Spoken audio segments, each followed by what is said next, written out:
já viveu uma situação assim, ou está vivendo, né? Que você se encontra numa situação espiritual, de vida de oração, de busca de santidade, mas você quer avançar e não consegue. Você vê até a situação que você quer alcançar, né? Você quer chegar lá. Pela sua cabeça, pelo seu entendimento, você sabe que você precisa fazer aquilo. Você sabe onde você precisa tomar as decisões. Mas a vontade fraca te imobiliza, né? E aí você fica voltando àqueles mesmos pecados, não sai daquela situação, você coloca metas e não persevera. Gente, isso é muito comum, né? Isso tem a ver com a nossa própria fragilidade humana, é claro, mas nós podemos avançar e com a graça de Deus. E às vezes a gente justamente patina porque a gente confia só nos nossos esforços e não confia plenamente que existe uma graça sobrenatural que nos impulsiona a viver aquilo. A própria palavra de Deus vai nos ensinar que não somos nós que escolhemos seguir a Deus, mas é Deus que nos escolheu para segui-lo. Não é mérito nosso, é graça. Se tem algum mérito, é pela nossa liberdade de escolher, de dizer sim, eu quero, né? E tomar as nossas decisões de acordo com a graça que recebemos. Mas antes de tudo, é a graça que nos atrai, que nos dá força. Então, nós temos que ter essa consciência. Eu sou frágil, eu sou humanamente incapaz, mas a graça de Deus em mim me faz capaz de Deus. Olha que bonito, né? Adélia Prado fala das 3 sedes humanas, né? Ela diz que todo ser humano ele tem sede de perenidade, né? Que ele não está satisfeito com o morreu, acabou, com o fim das coisas, né? Ele tem sede de inteireza, né? Pelas suas fragmentações, pelas suas incoerências, né? Pelas suas hipocrisias, e existe mesmo em nós uma série de fragmentos, e a gente tem vontade de unificar tudo aquilo, e de sermos coerentes com aquilo que a gente crê e as nossas atitudes acompanhar aquilo. Nós temos sede disso. E uma terceira sede que ela fala é de sentido, né? Se não tem sentido, não presta para nós, né? A gente até usa esse termo muito bem, né? Isso para mim não tem sentido nenhum, né? Para que eu vou lá? Não tem sentido eu ir lá. Justamente, tudo que nós buscamos fazer, buscamos por alguma coisa, por algum motivo, né? Então tem que ter um sentido, né? E um sentido mais elevado, né? Porque não é qualquer coisa que pode nos mover, né? Alguém que depende do salário para sustentar a família, essa pessoa se move para ir trabalhar todos os dias, até num trabalho que não gosta muito, né? Mas ela suporta aquilo. Por quê? Porque ela tem uma família para cuidar, para alimentar, né? Então ela vai e faz tudo aquilo que precisa ser feito. Isso é legal, é bacana, né? Agora, como é diferente quando alguém faz o que gosta e encontra sentido no que faz.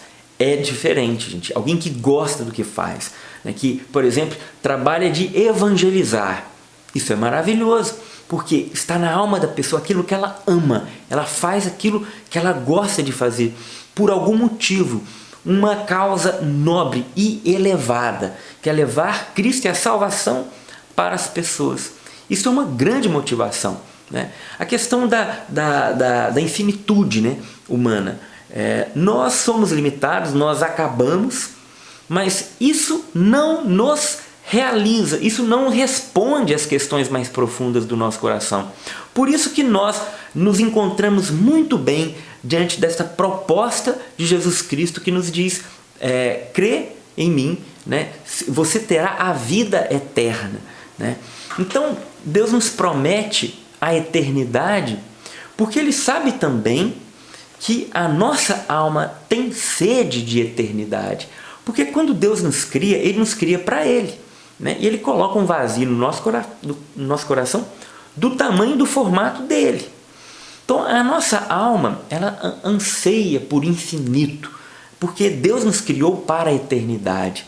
A nossa alma mesmo, ela é eterna, ela não morre, ela não acaba mais. A partir do momento da fecundação, acabou. Ali a sua alma vai viver eternamente, né? Mesmo depois da sua morte física, seja para o céu, para a glória, ou seja, para os infernos, né? Ou purgatório, que já é uma garantia do céu, né? É uma purificação para que cheguemos no céu, encontremos a Deus. Mas nós vamos continuar, né? Porque esta é a nossa natureza. Nós nos encontramos bem com esta promessa de Jesus Cristo de eternidade, de vida eterna. Porque senão não faria sentido para nós, a gente ia achar muito estranho aquilo. Né? O que é isso de vida eterna? Eu vou morrer e aí vou continuar. Não faz sentido.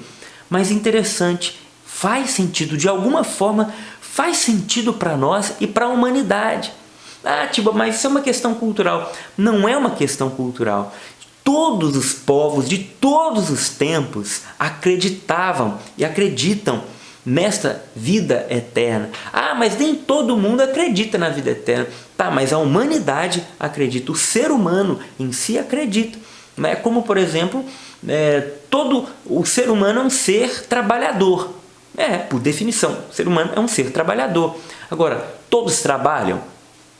Não, mas o ser humano deixa de ser um ser trabalhador? Não, ele é um ser trabalhador. Então, é a mesma coisa. Todos acreditam na vida eterna? Claro que não, mas a humanidade, o ser humano acredita na vida eterna. Isso responde a algumas coisas, alguns anseios ocultos, né, vamos dizer assim, em segredo, que ele traz dentro do coração, que ele não sabe explicar. Então, nossa alma tem sede de eternidade, ou seja, sede de Deus. E também nós temos sede de sermos desfragmentados. Isso é interessantíssimo, porque a incoerência em nós nos agride. Né? Nós não queremos ser pedaços, nós queremos ser inteiros. Né? Então é até um elogio. Nossa, a pessoa é inteira no que faz, tudo que ela faz por inteiro. Ela começa e termina as coisas. Olha como aquela pessoa vive aquilo que ela prega. Isso realiza, isso responde às nossas questões. Isso nos satisfaz. Quando a gente vê uma vida assim, isso é um exemplo para nós. Opa, isso aqui é uma vida exemplar, é um modelo a ser seguido. Não é assim? Até sem pensar e raciocinar muito, a gente leva aquilo imbuído, intrínseco, dentro do nosso coração. Então, quando nós queremos avançar, sermos coerentes, sermos inteiros, né? Sermos plenos de sentido, de significado, né? Com aquela certeza de que eu vou continuar, eu sou chamado à plenitude da vida inteira, a vida eterna com Deus no céu. Quando eu vivo em função disso, né, eu miro essas três coisas e trabalho de maneira assertiva a fim de que eu alcance essas coisas, a minha coerência aqui na terra, né, mas também a meta eterna no céu, na presença de Deus, que é a maior delas. Então eu vou conseguindo avançar, né, para aquilo que eu acho que é o ideal para a minha vida, que eu quero viver, né, que eu trago no coração, eu visualizo, eu vejo, está ali, e eu quero viver, não consigo, então eu vou conseguir. Mas agora, eu preciso entender uma coisa importantíssima. Diante dessa fragilidade humana, eu tenho que entender que é a graça de Deus que me leva a isso. Gente, sem a graça de Deus, todo esforço humano é em vão. A gente não consegue avançar se não for pela graça de Deus. É por isso que nós temos que beber dos sacramentos que a igreja nos ensina, da confissão, da vida da graça, da Eucaristia, né? Vivendo todos os sacramentos que a igreja nos propõe, do matrimônio, viver de maneira coerente, né? A vida matrimonial, na fidelidade, né? na abertura à vida, na doação de si, ser pleno na vida matrimonial, na educação dos filhos.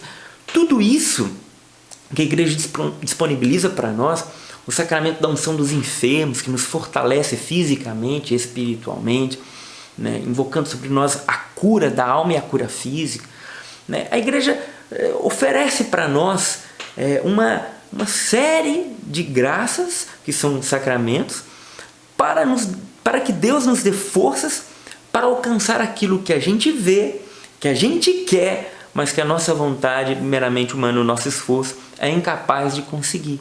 Né? Por isso que às vezes a gente fica patinando, porque a gente tenta criar situações humanas para alcançar as metas que são mais espirituais do que humanas. Gente. Eu não estou desfazendo do esforço humano aqui que a gente tem que ter. Não, Deus nos deu essa liberdade de optar por uma coisa e outra, e essa é a nossa parte, né? Nós temos essa capacidade, temos, essa é a nossa liberdade, mas não podemos esquecer jamais que se o Senhor não nos atrair, nós não conseguiremos chegar até Ele.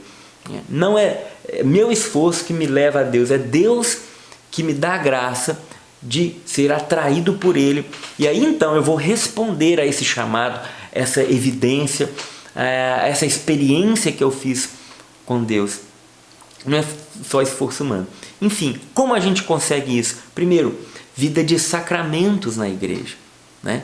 Segundo, vida de oração pessoal, né? Eu nunca me esqueço, quando eu comecei a entrar na igreja, né, eu era bem jovenzinho, e eu tenho contado aqui várias vezes, né, principalmente esses dias eu tenho falado um pouco sobre a minha história. Eu era bem jovem, assim, 15 anos de idade, a gente ia para o grupo de jovens, e aí meu pai me levava sempre que ficava distante. E eu lembro uma vez que ele foi me deixar na porta do grupo, e aí quando eu fui descer ele falou comigo assim, falou: Tibo, te falar uma coisa. Eu: o que, pai? Não pense que o que vai te sustentar é o grupo de oração. O que vai te sustentar na fé é a sua vida de missa, de terço, de oração pessoal, de confissão. Isso é que vai te sustentar. O grupo é bom, vai te ajudar, mas o que vai te fazer perseverar e te sustentar é a sua vida pessoal com Deus. Gente, e é verdade. A vida de oração pessoal faz com que o Senhor seja este companheiro, este amigo de todas as horas, para todos os momentos. Então, em qualquer situação, eu converso com Ele e eu clamo o seu poder sobre mim. Então, a vida de oração ela é importantíssima. Santo Afonso Maria de Ligório tem um livro chamado Oração, e é um livro espetacular. E nesse livro, ele fala que se existe um tema que deveria ser pregado e ensinado, é a vida de oração. É mais importante do que todos os outros, porque é a vida de oração que faz as pessoas se aproximarem de Deus, abandonarem o pecado e conseguirem dar passos, né? Sucesso, vamos dizer assim, né? Hoje a palavra está tão assim, jogada para qualquer lado, né?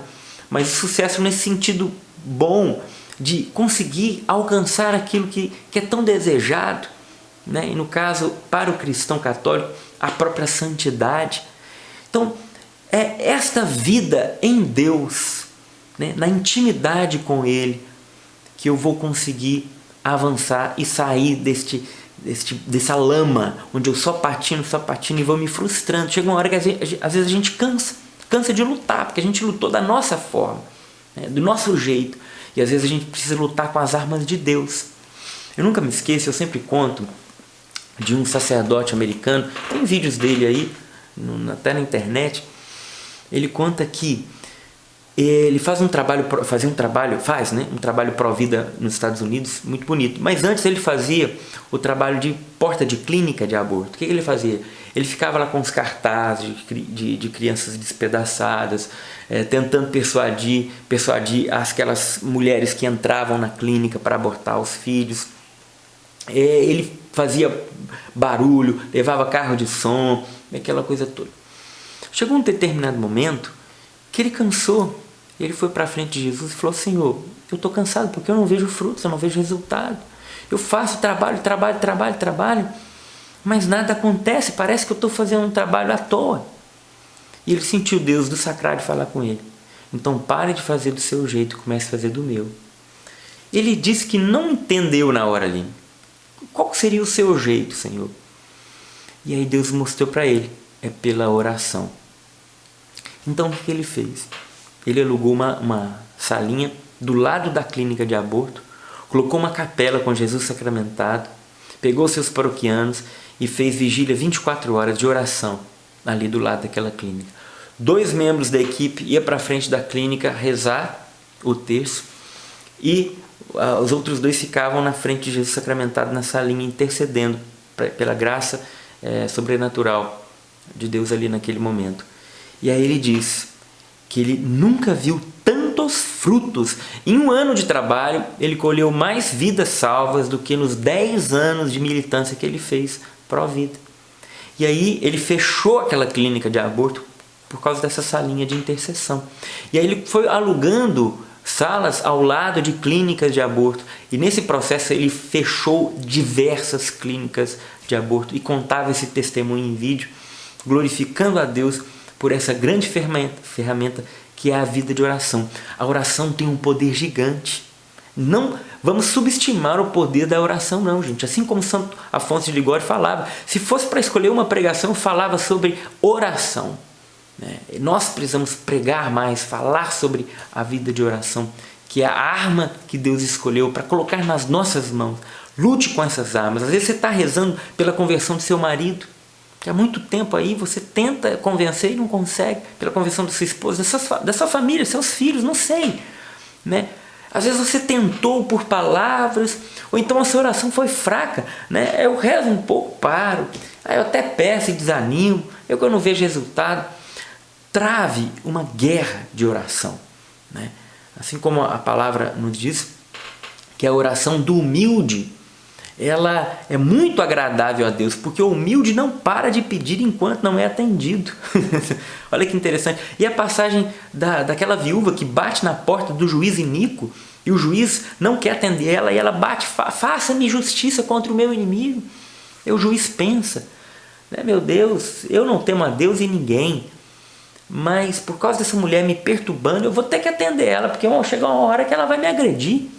Eu vou lá fazer justiça, e faz justiça. Aí Jesus vem nos ensinar, se um juiz iníquo faz justiça com essa mulher, quanto mais o Pai do céu atenderá às nossas preces, às nossas súplicas, né? Ensinando a perseverança e a insistência na oração, né? Que isso fique no nosso coração. Eu não sei a situação que você está vivendo, mas para você alcançar aquilo que você quer alcançar, use das armas corretas.